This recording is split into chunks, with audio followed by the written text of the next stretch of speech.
I am ready for success. I am success. I am ready. I am ready. I am ready.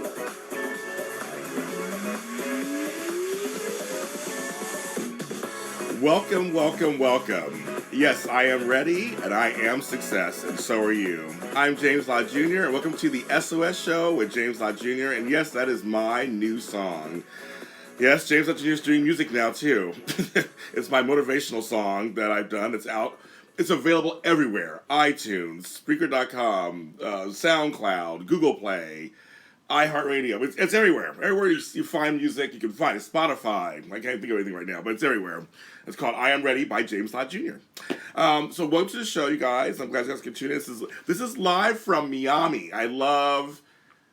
Oh my God, I love South Florida so much, you guys. I'm so happy to be here for the short amount of time that I am here for. I love it so much here. And I have a great organizer we're going to talk to who is from here. As I've been going on the road for the last month and talking to organizers from every different place. So if you haven't listened, go to iTunes, Spreaker.com, go to my page, Super Organizer Show on Facebook, and you'll be able to hear my live from Columbus episodes and my live from Pittsburgh, Pennsylvania episodes. And so they're all there. And also there's other episodes I've done in the past, live from Sacramento and live from just all over the place. So now we're live from Miami in South Florida, and my guest is a professional organizer.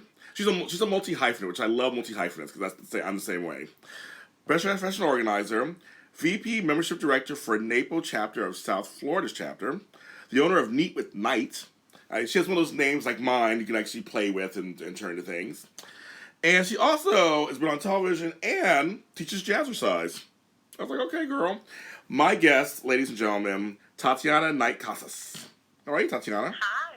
I'm so excited to be here. I'm glad to have you. So, I mean, yeah, because you're a multi-hyphenate like I am. When I saw you do jazzercise, I'm like, sure, why not? So you're about the mind, the body, and everything, all that together, right? Yes, I'm a busy, tired lady. but you're busy in a good way, in a way that you love doing what you do, right? Definitely. So happy and thankful that I get to do the things I love and people are positively affected by it, and it's making a difference in the world, I feel. Well, we are doing stuff, and I say with the organizer especially, I say organizers doing God's work. When you're an organizer, you are affecting change in the world for a positive way because people declutter their minds, their homes, everything, their lives. And you're doing something that's actually working towards the community, even though it's one person at a time, right? I think so. You can see in their face and the things that they say to you and the testimonials they write later. You really did impact them in a time in their life that they needed help, and you were one of those people there for them. And that's why people care about us more than just some hired person that comes in for a few hours and you never talk to again. And folks, she's also has a master's degree in English literature. I just want to get there. Just want to say that. And congratulations, 10 years in the business. Oh, right? Thank you. That's good. No, that's a big deal. I've been in business for 10 years too. That's a. Yeah. But we're going to talk about all that in a second. But first, what I do on all my shows, because you said something just now this is what I do actually. I do my thanks and gratitude, and so I believe in giving thanks out loud and living in gratitude. Because every day, when I open my eyes, I live in gratitude. So because it's just some people don't get to have that. So these are my things and my thanks and gratitude for this episode. It's the Miami edition. So because I'm down here, so one I want to give a shout out to Ocean Drive for housing me this week. I'm staying at a hotel here. I won't say which hotel. I'm crowding my hotel, trying to find me. But it's a great little boutique hotel that I'm staying at. That I come here like twice a year, at least, and I try to stay there and one other one. And they're just always so sweet. There's something to be said about going to a smaller boutique hotel. Just wonderful. And then also want to give thanks to. I always laugh about this because I know it's a chain. I don't care. I like my real food. I'm half Puerto Rican, so I love my food stuff, my Caribbean food. But I love this chain because we don't get them in California. Pollo Tropical. I love them. I love their food, their dipping sauces, and I want to tell you guys in California, where I'm from, who don't know what that means. It's like a Pollo Loco, but Caribbean style. They actually have like the rices, and they have the certain chicken. It's very. There's a chain of them. They're only in Florida, and I love them. Yes. It's always laugh. So if I want something quick like that, I mean, if I want some real Caribbean food, I'll go to my abuela, my tila, and all them. But this is like for fun on the road. I kind of like them. They're so good. Exactly. They're In good. a pinch, they got it ready quickly. They got it ready quickly. I want to give a shout out to my South Florida Hearties. I do a show called When Calls the Heart on Hallmark Channel, and the after show for it, and they're just so wonderful, and they put together a great event this weekend. I want to give them a good shout out. They always support me in everything that I do. My TV and radio worlds and organizing and entertainment worlds collide together, and they have been so great with me. They've been buying my books. They've been buying my music. They're so great. So South Florida Hearties, you guys are the best. There we go. That's my thanks and gratitude for today, the Miami edition. And I just want to give another shout out to gratitude to the white sand beaches and blue water. Oh yeah, definitely. Well, it's so funny, Tatiana, I live near the water in L.A., so I live near Manhattan Beach and by the airport, and so, but it's like, it's not the same. I mean, I love it. Trust me, I love it. But it's like, it's not like Miami. Yeah, there's something about Miami's beaches, no matter where I visited. This is just so beautiful. I don't need to go that far from home to enjoy it. It's like, well, one thing I want to ask you, because before we get into all because I am kind of, every place I go, I try to showcase a little bit of the city and stuff. What I want to ask you in relation to organizing, so do you have to be, is it helpful to be bilingual? I really think it is, because not every organizer that I'm associated with here speaks Spanish, and a lot of times they just end up referring the customers to me because they get a call from somebody who doesn't understand what they're saying, and so they somehow communicate to them that they should call me because I grew up speaking Spanish because my mom's side is Cuban. Okay. So even though my dad's American, he speaks Spanish also, and they just taught us that as a part of our life. Well, so I'm saying, I said Puerto Rican and black, so I mean, I say here, I grew up, but it's funny, in L.A., which is another major Hispanic, Latino city, speaking Spanish comes in handy. So I figured when I go to Miami, of course, I'm like, I always wonder for organizers, there must be a large need for Spanish speakers. I think so. And the other way around also, I've met several organizers that are Spanish speaking because they moved from other countries, so they had difficulties at the NAPO meetings because, of course, it's run in English. So there's a little bit of a language barrier, at least that I've found here in South Florida. That's very interesting. That actually makes sense. Because there's such a large Cuban community down there. But it's funny, but like, I think cities like Miami, New York City, because in New York City, I mean, my Puerto Ricans, Dominicans, Cubans are all up there. L.A., San Diego. We have some parts of South Texas. I know there's a lot of, when you're near the borders of things, of Spanish-speaking countries, yeah. So that must be really interesting. I was thinking about that when I was doing my research on this. It's like, yeah, I think that's the question I want to ask. If that's something that's big. Yeah, I've gotten a lot of people that they wanted me because I speak Spanish, but then the funny part is that they speak Spanish perfectly well.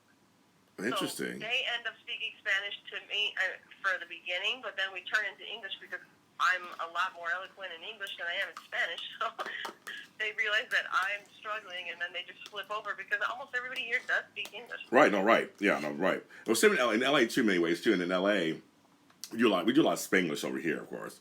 So, right? Yeah, it's a mixture, exactly. Yeah, so it's like, every other word we're saying something like, that's so bueno, and muy interesante about that. You say every other word, you're saying something in Spanish, and I do it all the time with my family, but here in LA, it's very big.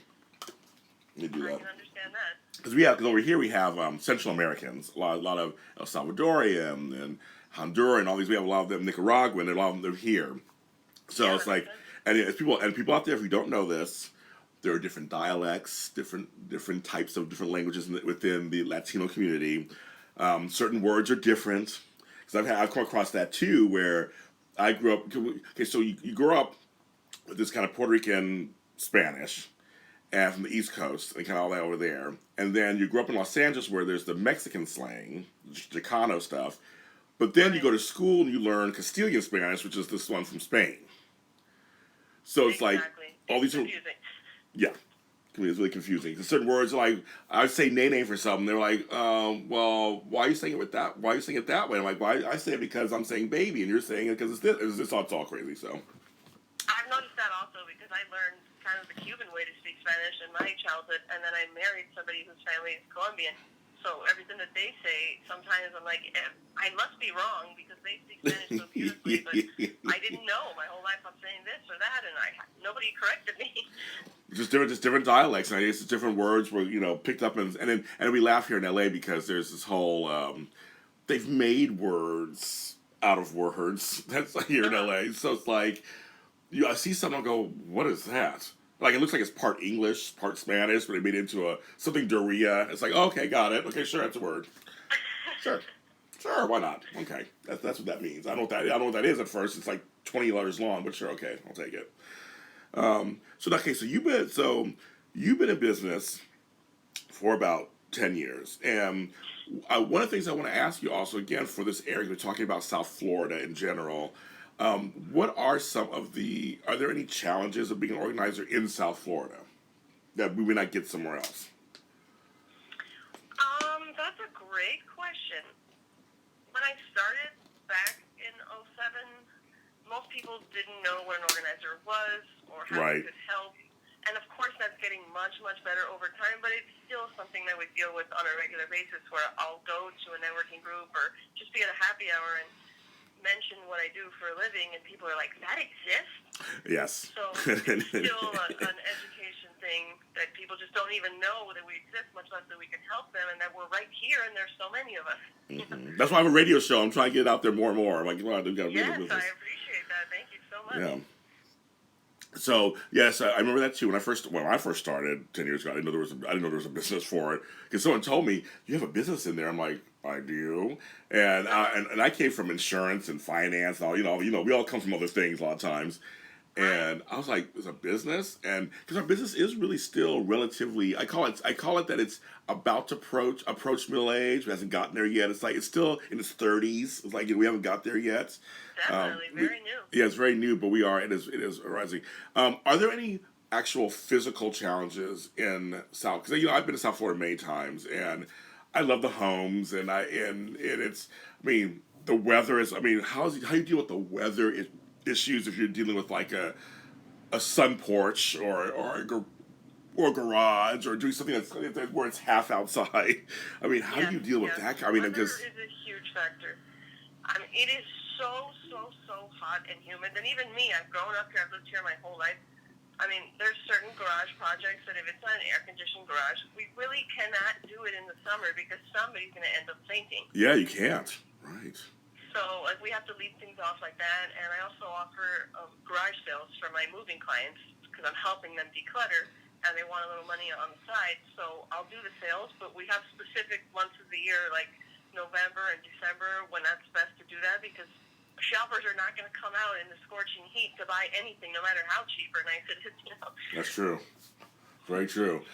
Also, are there any challenges getting to people's houses? Sometimes there's a lot of canals and little rivers and things all up and through from Fort Lauderdale all the way down in South Florida. Is there any challenges getting people's homes, or is that not really a problem? For me, I guess not, because I'm just used to driving all over the place. Yeah. Like I said, since I've lived here my whole life, I don't know what it's like to live somewhere else. I've visited New York and LA and whatever, but that's for vacation. Yeah, that's so true. For me, okay, I have to drive 35, 40 minutes to get to my client, and it's going to be traffic, and that's it. Put on music in the car, and it'll be a longer trip on the way back when there's more traffic. It sounds like LA. It sounds like LA. Yeah, I guess so. No, that's because I like when I went to Columbus and stuff, like a lot of them, it's like there's 10 minutes, 15 minutes to get every client. I'm like, wow, I have clients where sometimes it takes me 45 minutes to get to their client. Yeah. And it's not saying that it's super far, but it's the traffic. It's just the traffic. And I can't. That's the most frustrating part when it's not like such a distance, but it still wastes so much time. Yeah, that's true. I try to actually, like I said, I try to get calls done and things like that while I'm, like say, play music and whatever and try to get stuff done. Multitasking. I totally agree. Okay, so 10 years ago, you started, because like I said, you got a degree in English Lit, you've done other things. What, do you feel like this was a calling for you? Oh, God, yes. I'm so thankful that this industry exists because I feel I was born to do this. I was the kid that was reorganizing her room and her closet all the time. And I was organizing my parents' closets and the garage and everything. It's just that back then, nobody realized that as like a skill or a gift or a talent or anything other than just being like a little obsessive, a little neurotic. So back then, didn't call anybody's attention, but when I look back through this view of now being a professional organizer, it's like I can name so many stories of places where I walked in and was the first one to reorganize everything, whether it's the choir, the sorority, wherever I went, if there was a mess, I was fixing it, whether they wanted me to or not. That's so funny because I saw when I was looking at your bio and doing stuff, and you said lifelong organizer. That actually, again, folks, I learn stuff every day, and the education does not stop. I mean, I'm old, but the education's going to keep on coming. And from Tatiana, I've learned, I'm like, I guess I was a lifelong organizer myself. I never even classified or thought to classify myself as that. But me too. I feel like it's true. We just have this thing in there that's like desire to fix things and order them. Yeah. Create systems. That's so funny. I never thought before. When I read your story, I'm like, that's me too. I've always been a person who's like, because I grew up in a big family, and so I would have, in my room, we used to have bunk beds. So my bunk bed and my wall, everything was perfectly in order. My drawer was perfectly in order. It's like that was, I always had my whatever section I got in the house, that was my section to make sure there was. But then, like you said, I try to organize my brothers and sisters. I try to organize their stuff too, so that we all have maximum impact. Isn't that funny? I never thought of it before until just now. Oh yeah, I learned so much by just testing out different things with my parents because I just kept thinking I'm going to think of the perfect system or the perfect organizing product to finally make them do what I want them to do. But over the years, I've learned that's not really possible. Now, names are always, I always like to ask because names are the hardest thing to come up with. And like my life coaching business is called A Lot of Help. And you're neat with, I love that our last names actually can lend themselves to parody on some level, but also to great names for things. So how long was it for you to come up with your name for your business? It actually took me organizing for about 4 years. Oh, wow. Where I just called myself like a personal organizer, whatever. I just went by my actual name, and it wasn't like a cute thing. And it was when I started associating with the NAPO chapters in South Florida where I realized everybody has this like cute, catchy name, and I'm just like, hi, I'm Tatiana. So that's when I realized I got to get this together. And every single name I thought of, and if you Google it, it's already taken once or twice or 3 times. So I just got to the point where I was like, well, no one's going to take my name away. And it kind of sounds good with me. So I just put it together, and for whatever reason, it caught on, and everybody in my world, like, loves it and calls me Meet with Night now, and it's like a thing. But at first, I was just like, is this going to work? Does this make sense? It does. I guess so. No, it does. It totally. As I said, I saw. It's like, yes, I play with my name too on things, and so this completely makes sense. And I was like, but I thought you just said something like Knight is kind of a common name in some ways, more so than my name. So I guess that would be kind of hard if you try to type in names. They could be taken for stuff. I mean, like. I know. Well, yeah. I hope nobody shows up with my name and tries to take it away from me. No, they can't. Don't leave it alone. Wait, stop it. You can't. I'm telling them they can't. Okay, so now you also.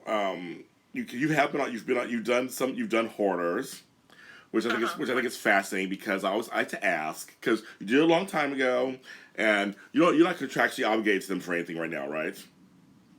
No, I don't believe so. Okay, so I can ask you a couple questions. Okay, this is my gossip hour for a second. I want to know because I've met one other person who's done the show. On your experience, I want to make sure I can relate this to just your experience. So first of all, was it a well-oiled machine, the production? Okay. So when I was on the team, I learned from the cameramen and the people who are associated with the show that was actually the cleanest Hoarder they had ever worked with in the history of their time there. Oh my God! Okay. So that was impressive to me because I obviously didn't think it was clean, but to hear that it was the cleanest compared to others, I thought, well, I guess I got pretty lucky getting selected for this one. It was fun. We were on a team of other Naples, South Florida members, so the only person that I didn't know was obviously the client, and then the lead, star organizer that flew in from where she lives. So we Who wa- worked well together. Who was Matt Paxton yours or Corey It Chambers? was Sandalyn Robertson. Oh, okay, yes, okay. I kind of heard. Okay. So now I know her, but before I had no idea Yeah. who she was, and she just flew in, to be in charge. But obviously she has a lot of experience. She knows what she's doing. So I thought it was really cool. And it was for real. And it was for real. I mean, this was like a real. Oh, yeah. Okay. The person is for real. The mess is for real. The people in the background cleaning it up, it's for real. I'd say the only thing that's like a little dramatic for TV is like all the fighting and the crying and the yelling and all that. I figured. Because they're trying to show you what their life is like and what are their difficulties on a regular basis getting this organizing done. Yeah. So those are all real stories of how their family's reacting, how their friends are reacting, okay. their wife, their husband. But it's, to me, a little dramatic because you got to squeeze it into that small show. Yeah.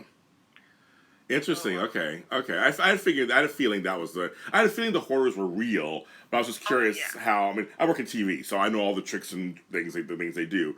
But I was curious. Yeah, if it, I want to make sure for sure it was real from your experience. Yeah, and I don't think you can make that up. I mean, they're trying to help people who are dealing with some serious issues, and there are so many people dealing with this issue. You don't need to make up a fake person and make a fake mess. That looked exactly the way that it looked on the show. I'm telling you. Wow, that's interesting. And so you guys, so it's actually you're part of your chapter, or you guys worked all together on it with them? They selected 4 people from our chapter. Okay. I guess maybe the top leadership. They just went on the website and chose the people. Okay. So at least we were comfortable together because we're together all the time. Yeah. So are you the VP of Membership Director, or you're VP and Membership Director of NAPO South Florida? You're both. Yeah. So how'd you get involved with NAPO? I had always heard from the beginning, because the reason I became an organizer is because I saw Peter Walsh on Clean Sweep, and I was like, oh my God, this is my dream job. So his website suggests finding NAPO, and I did. And that's how I found my internship with another NAPO organizer. And she talked to me about it, but I didn't understand really what they had to offer, and I didn't go through the effort to go meet them until years later. So I could have been in an even better place now if I would have joined earlier, but for whatever reason in my life that wasn't meant to be. So once I got to the chapter, I have missed almost no meetings in the past 4 years. Wow. And every time they asked me to volunteer for something, I just said yes, and here I am now. What are some of the benefits you get out of it? Being part of it. Oh my God. The amount of education that I've gotten from working with other veteran organizers and just asking them my questions, talking to them about my problems, and saying, have you ever dealt with this situation? What would you do if this happened to you? Can I go on an unpacking job with you so I can learn how to unpack? I mean, just the second I need to know something or I need some advice, I know exactly who to call. Very cool. Okay. So that's a huge part of it, because I like feeling like a part of a group, and I was just organizing on my own, trying to figure it out on my own. I always wanted to have work friends and just feel a part of something, and you're a part of nothing when you work for yourself, with yourself. You bring up a good point. That's so true. We don't have there's no office. There's no retreats together. Once a year. Like it's you literally are on when you're a solopreneur. You're on your own, taking just out there, just kind of by yourself. And if you want that kind of sense of community, yes, I always say you should join a group that benefits you. Of course. Definitely. Yeah. And that's where I told you, I realized I needed a name, because once you start getting around other successful professionals, you're like, I need to step it up in so many ways to be on a level even close to theirs. Yes, like-minded people will elevate you. You said that's perfect. You said that perfectly. Yes. Did you go to the conference in Pittsburgh? Yes, I definitely did. I'm already paid up for next year. I'm so sad because I have a home in Pittsburgh. I'm from all this stuff, and I couldn't go this year because my other life got in the way. My grandson turned 18, and I couldn't miss that at all, and things like that. Well, that's important. Yeah. I did tell him, I was like, I'm missing out on something, but I didn't tell him that. No, I'm just joking. But I couldn't make it. But I've been to the one when they hosted here in LA, when they were in LA. And I tell people, I got a natural high being around 5,000 other organizers. It was very interesting. Definitely. I couldn't stop smiling, right? I know. Oh my God. It was just so fun, and everybody's so happy and so encouraging, and I came back on fire, ready to accomplish so many goals that some of them I didn't even know I had until I came back and figured it out. Well, they always have great sessions. They always have really great sessions, and you're right. There's some things will come to you while you're there. You're like, ooh, I want to do that, or ooh, I want to try this. Like you may not, because the thing is, here's the thing, folks. I always say this on my show. There's no such thing as perfection. We do not know everything in the world, so we're always a good organizer is also learning and updating themselves all the time. Definitely. I think so, and we're letting you know that as she and I both. I don't do as much physical organizing anymore. I'm now more media, but even with that, I still read books. I still look at articles. I'm always looking at stuff to keep myself just kind of. Well, I love doing it anyway. It's just part of my passion. But I'm always looking for education for stuff because it's just just very important. Definitely, there's so many more things that I need to learn that I'm just trying my best to jam it into the day. Yes. So now here's the thing. So one of the things I want to kind of talk about for this episode was kids and teens. Now it's summertime, and I think school's out for just about everybody. There's a few year-round schools, but just about everybody's out of school at this point. And so I want to start talking about a little bit about some tips and challenges, things that come up when it comes to kids and teens, and having their rooms be organized. I mean, and so my first question to you that begins everything is, what are some suggestions on how to talk to your kids and teens about a neat and tidy room or organized? What are some suggestions as adults? How should we approach them? I think the approach and the way that you frame this whole project is the most important thing out of everything. Because I feel if you frame it as, I'm the mom or I'm the dad and I want you to do this or I need you to do this or I insist that you do it, it's not going to happen. Right. And if it does, it's not going to be effective.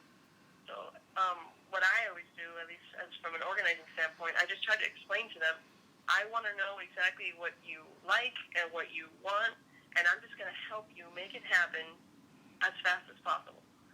So I put the control in their hands, which teenagers are not used to having that much control, but you have to start letting them make decisions for themselves, especially in a space that they are in charge of. I like that. As parents, we think we know it all sometimes. I'm a parent. There's times I've learned to get much more lenient over the years, obviously, but just that sometimes we are in that space. You just said something like, I'm the father, I'm the mother, just do it. Or because I said so, the whole adage. So I agree. We need to stop that. So how do parents kind of it's an exercise for them too to kind of you gotta release and let them have some control, right? It's like. I think so for sure. I mean, I've spoken with professional organizers that have teenage kids, and they say sometimes you just have to close the door and ignore it because just because you're a professional organizer doesn't mean your child is or cares to be. And it's just, is it worth the fight? You have to decide what's more important, getting along with my child or fighting about the mess in their room. God, you just said something that's very profound. Really, Tatiana. It's just so true. It's like, because it's like I never thought about it this way. It's like a lawyer whose kids may not care about the law so much, like they want to do, or a doctor comes home, the kids are like, well, yeah, I skinned my knee, but I didn't really, I don't care. I mean, I'm fine. I guess it's one of those things. It's like, yeah, you're right. It's like we're so busy time managing people and organizing people that we have to remember that not inherently our kids, especially when they're kids and teenagers, that they may not be the same way, and that must be really tough because you do it for a living. Exactly. You come home to it messy. It must be really interesting. Yeah, I really can't imagine because, like I told you, I've been neat my whole life, just like you. Yeah, and so I believe there must be different age groupings. Do you have age groupings on how that you talk to kids? Is it like 5 to 7 year olds talk a certain way, and then 8 to is there a certain age kind of grouping? I mean, for me, the message is always the same. Okay. I've worked with kids a lot over the years, not only in this job, but in my other job, Jazzercise. Yeah. And the way that I do things is just I always talk to them like a normal human being with a functioning brain. I like that. This is what we're trying to accomplish. This is why it will help you, and I just want to be your helper. I don't ever try to tell people I'm in charge of you, I'm the boss, because I'm not. So I always try to approach it from the friend standpoint, Oh, okay. And that usually works. Whether it's a boy or a girl, or they're 7 or they're 17. I'm just like, hey, I'm your cool friend who's here to help you. Do you want any help? Interesting. So basically, you're showing them respect. So hopefully you'll gain it from them, and then things will happen. Definitely. And I've never been disrespected in my career of trying to help people Oh, organize. good. Because I don't think I'm going to go into a situation where people are not at least willing to try, or, if they're completely 100% against it, I'll just tell the parent, I'm sorry, I don't think it's going to work out today. Yeah. But that's never happened. Oh, good. Who doesn't want to make their space better? Who doesn't want to be empowered to get what they want? And We bring up a point that I had a couple of clients where I had to help the mother relax about that too, because the daughter would get upset. And so you were in my room again, and you were moving stuff around, and blah, blah, blah. Exactly. And I said, and I started getting, okay. So basically, now we're at the point where she's like, okay, we were in your room, but we left this stuff over here, because this is where you had it. That's an area we need to work on. So let me know how you want to, And so I was like, oh, good. Now you're including her in on it. So I guess it's making her feel better. Like, oh, okay. I mean, it's not just you coming out of the room saying that makes sense. You're saying that now, it makes sense to me now. Yeah, I think it's an issue of respect. When you think about a child or a teen, their room is where they sleep. It's where they do their homework. It's where they hang out. It's where they invite their friends. It's where they store the majority of the things they own. So that's a small space that has numerous functions. And when you start going in there and moving stuff around, it's disrespectful. What is your? Because this is my number one question I get all the time concerning kids. And I'm talking kids. I'm talking school-age kids. I'm gonna say 12 and under, 13. I'll say 12 and under. The biggest thing that comes up all the time. It came up in my practice. It comes up in my questions. Getting rid of the toys, the teddy bears, the car, little tiny Hot Wheel cars. It's like 1 million Hot Wheel cars everywhere. The Legos. There's 8 million Legos everywhere. How the Bionics, all these things, whatever. How do we even begin to talk to kids about getting rid of the older items of that so that they don't play with it anymore? Yeah, that's hard. And I have to tell you the truth. In the past 10 years, I've met very few children that were mature enough to understand that I could give away some of my things and that everything's going to be fine because I like these other things and I'm getting more new things in the future. Right. Almost no kids can connect that because they're kids. They're kids. But the ones who do connect it, it's amazing. And we have this really productive session where I feel like I'm with an adult and I'm just like flabbergasted by how grown up they are. Usually we have to, organize the toys when the kids are at school or not looking. Yes. Because the mom always knows which toys the kids love, and she knows the ones that she cannot stand to see the pieces on the floor anymore, or that it's broken, or that it's missing. So it's usually the mom deciding, what could my child live without? Okay. And then we donate that. But most of the time, even when the kids are not in on it, we need to explain to them, this is going to some people who don't have any toys. They're less fortunate than you are, and they're going to be so excited to see this teddy bear. And look, you have 12 other teddy bears over there. Yes. So that's the only perspective to me that makes any difference. That's Other than making space for the holidays or for their birthday, of course you need space for your new stuff. Oh, yeah, you said that. Yes, okay, yes. Because it's funny you say it, because I think that's what's happened with me in my past. Usually, the moms do know. A lot of parents do know what their kids play with. It's kind of funny. You're right. You are right about that. They know. They're like, because they haven't played with that in like 3 or 4 years. Because another big thing too is books, children's books. It's like, because they grow and you get books along the way. And I love reading. I love the kids read, the ones that read. Right. But then you get this excess of books too. You're like, but they read that one 10 times in a row, 2 years ago. Yeah. But now it's like those are just like some tough decisions there. So for you, you're like, you try to talk to them. If not, then basically have the parents kind of come in and work it out. Yeah, I mean, I'm looking at this from a young adult's perspective who is not a mom. So I could be saying things that in a few years I'll be like, wow, that was dumb.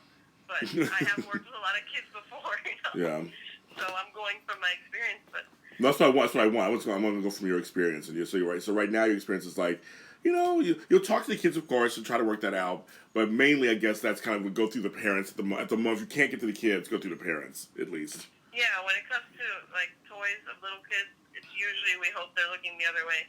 Because I mean, I've had kids around when we're organizing, and there's a donate pile, and the kids just start grabbing stuff and putting it right back into the mess. So it's really hard to organize when little kids are around, especially to get rid of stuff. Because I've seen kids start crying and screaming and having a dramatic event.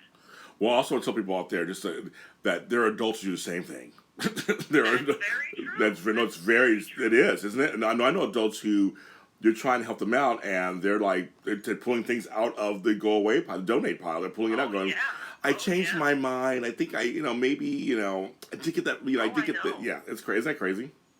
I had a client where the daughter called me and said, "Look, my mom is looking through the garbage after you leave." Wow. And I was like, why is she doing that? Everything that we threw away was her decision, and she was standing right there. I'm not throwing away things behind her back. Right. No, I said I know that one. It's like people just all of a sudden they get scared, change their mind, or whatever, something psychologically happens. Where they're like, I don't want to do it after all. I don't want to do that. Or I had one person tell me 4 years later, I know I was there with you, and I know I worked with you, but I probably should have done. And it's like, we find out later, it's not really so much that I didn't make her throw anything out. It's just that it's a memory must be coming up for them. It's it's 4 years later, but maybe she saw something. It's just like, oh, maybe I should. It's like that's more of what it is. It's not so much that we threw all her stuff out and just didn't tell. Like no, like you said, we're there with you, and we're trained, and we gingerly work with you. We respect your stuff. Definitely. But it can be hard. Most people, when they get rid of things, they don't even remember from the last appointment what they donated or threw away because it was that unimportant in their life. Yes. Now with kids and with teens. Okay, we'll go to teens right now. So with teens, you probably can talk to them a little different because they're heading towards adulthood, so they probably understand a little more, right? When you talk to them. And you could, a lot of kids are planning to go to college, and you just want them to understand that this is kind of a test to see if you could take care of yourself and manage your space, which is that room. Mm-hmm. Another positive way that I frame it is like a lot of times you're getting rid of their like baby or kiddie room, and you're offering them a chance to choose out new furniture or to change the theme of how things are decorated, or telling them we're going to make space for some new clothes that you're going to go shopping for soon. Everything is always an exciting, positive thing for me. This is why you should do this. It's going to be so great. Because kids are busy. They have so much homework, and everybody's doing a million extracurricular activities. They don't have that much time or energy, just like us adults. So if it's not framed in a reason of how this is going to positively impact you, why are they going to do it? That's you bring up a great point. Kids today, sometimes like a little too much sometimes, it's just my opinion. They're loaded down with, the homework sometimes, I'm thinking nowadays, is getting a little ridiculous in some cases, and these books, the book bags are bigger than they are, and they're getting back problems, and this is the stuff that's happening. Kids are getting back problems and leg problems, they're pulling things. And now there's some places there's shortage of lockers, you don't have lockers anymore. So they got to bring all of their books home instead of maybe a few. So so you bring up a good point. So it must be So that room that you got to talk to them. It's like, okay, I'm here to work with you to make your room as functional as possible for you, so that you can enjoy it and you can do your best work you can in that space. Definitely. Yeah, that's what it sounds like. Now, has there been a difference for you? Just again, we're talking about your experience between boys and girls. Or is the learning curve about the same? Very interesting. Okay. Well, obviously, I'm a girl, so I love working with girls because everything is so cute. We can organize your purses and your jewelry and your makeup. Okay. And it could look kind of like a boutique after, and it's like an exciting girls' day where I feel like I'm just like playing with a friend or a little sister or something. Okay. I do enjoy helping guys because, again, I'm just like, hey, I'm your friend who's here to help, as opposed to the parent that almost always is going to get into a fight with them about something. And I'm not blaming parents. No. I fight with my own mom about organizing things because it's my mom. Exactly. I cannot make up a story. A client might tell me something, and I'm like, okay, that's fair, I understand. If my mom tells me, I'm like, no, that's not true. Yes. also, I know that family, no matter how great you are at organizing, you just get into arguments because it just crosses Yeah. that line, obviously. Yeah. So, no matter how great the parent is at organizing or communicating, it's just so much easier for an outside party to help because I'm not invested in the situation in any way. I'm not on anybody's side. I don't have any other opinions about this, you know. That's a great point. You are again bringing Tatiana into your house will be great because she is not there to go. I'm siding with the daughter, or I'm another adult, so I'm siding with the parents. I am here to. She is here to make the best decisions that will help everybody out. So that everybody wins the situation, and so that could be really comforting. I think for the teenager or the kid going, oh, that's not just another adult coming in taking over, and then for the parent, hopefully, it can be comforting going. At least I don't have to be the mean mommy. At least I don't have to play that role. I guess somebody could actually, in a nicer way, get some of my agenda across. I guess in terms of organizing. Definitely, I think so. And I've found that a lot of times teenagers have stuff that they completely grew out of, don't care about, not interested in, moving on to other things, and they're more than willing to donate it or give it away or have somebody sell it for them because they understand that there's other things that are more important now, and I need space for that. One of the last things I want to kind of talk about just briefly is that because now it's as they're about to leave to go to college or they leave and they get married, which sometimes happens to young people get married young. Yeah. What is some of your advice to parents who want to hold on to kid stuff? Because that happens all the time too. Well, hold on to it while you're in college, and then you may want it when you get back or something. Like, what's your advice with that? Or general advice with that? This happens a lot, and I've had experience because I moved out when I got married, and because my brother moved away to college and then moved back and then left again, plus my clients. So from the client's perspective, usually anything that belongs to their daughter or son, they're going to save it forever. Even if the room is fully decorated and they moved out 12 years ago, they're like, oh, that's Bobby's, I can't move Exactly. it. Which is terrible because it's part of their house, and Bobby, my main theory is if your kids left it at your house, they don't care about it that much. I'm glad you said that. But I do make exceptions. I live in a 2-bedroom apartment. I don't have a huge amount of extra storage space, and I do have 3 memory boxes from my whole life. Yeah. That I'm either going to have to get them over to my apartment or throw the stuff away one day. And probably it's just going to be that I'm going to bring it to my apartment. But when my brother left, he left a fully furnished room, and he was just moving on with his life. And I said, we're having a garage sale in 1 month. You need to come and get the stuff that you want because the rest is going to go. And he wanted very few things, and the rest was goodbye. It's fun. I'm just so glad you said it though, because a lot of my adult clients, because I worked with a lot of adult clients, older clients, and some of their bedrooms would be filled with stuff, and I'm like, who's this? Well, it's my son and daughters. I'm kind of like, and I talked to the daughter or the son, and they're like, I told them I want to get rid of it a long time ago. Yeah. I told them to get rid of it. It's like, I don't. You just said they don't even want it. But as I'm not even thinking about these shoes from like 5 years. Like I don't even wear them anymore. I told her get rid of them. So my advice was, I said, okay, then we're gonna work together. You're gonna come over to the house while I'm there, and just tell her I don't want this anymore, so she can hear it. So there's proof. Yeah. Yes, so you can hear it, and that you can move on. Because I think that's what it is. Because you just said something that's like some of the parents, they hold on to it for their own reasons. They hold on to it, and it's like the kids have moved on. They're not even thinking about it. Yeah, and I think there's a difference between having a fair amount of memories of your child's life. Of course, all of us want that, and we'll save that. But not everything they've ever owned. There's no way everything can be special and meaningful and be worth saving. I mean, I just say to people, when do you have the time to look through that? And they're like, never. Okay, great. So then let's have a little bit less. Yeah. And I have a client that she has 3 adult children that they've moved out. They have their own kids. She had a whole room filled with their stuff. And I just said, let's contact them right now. So we took pictures of all the stuff. I texted all 3 kids. All 3 wrote back, I don't want any of that. And then we donated immediately, and at least the mom didn't feel bad about it because the kids said it could go. Yeah. I know, it's a lot. I mean, I think we're not going to solve the problems of the world today, of course, obviously on this podcast, but I wanted to make sure that they hear some of your thoughts on the kids and teen. You gave some really good stuff because it's a transition time for them too. And so, kids and teens are transitioning and getting older, and their brains are getting fuller, and they're not yet adults yet, but they are little, like you said earlier, they are little people, and I like that you talk to them as such. I think it's a great idea. Tatiana, thanks for being on the show. It goes by that fast. It goes by that fast. You'll have to come back on another time. You'll come back on again. That'd be great. I could talk about organizing for like 3 weeks straight, I think. Same with I do a radio show. I talk about it all. I love it. I'm like I picked the right thing to do. I said I love talking about organizing. I love this business so much. I know. So I really do. I think it's such a fun business. There's so much education in it. We're doing great work. People out there really care about people, and we are affecting change.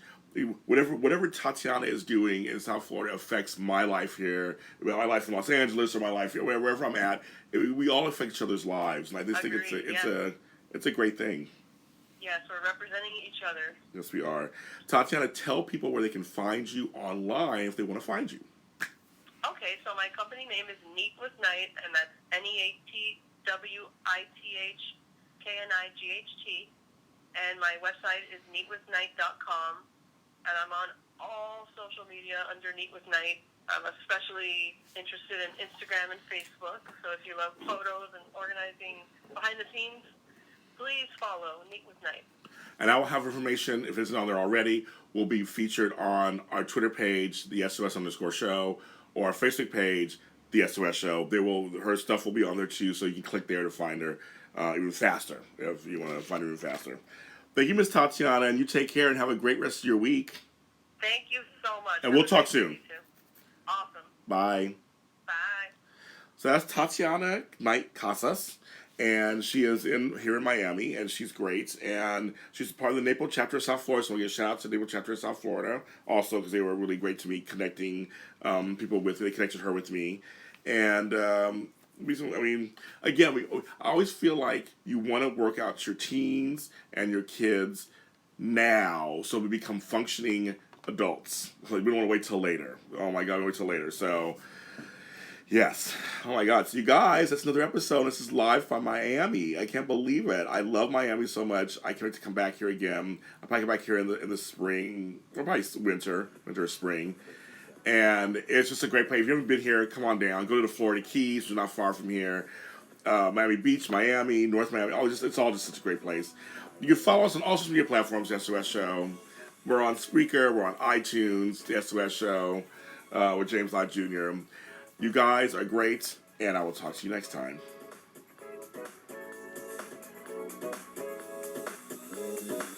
I told the universe what I wanted. The universe replied, I will work with you and show you the way. These are things you will need.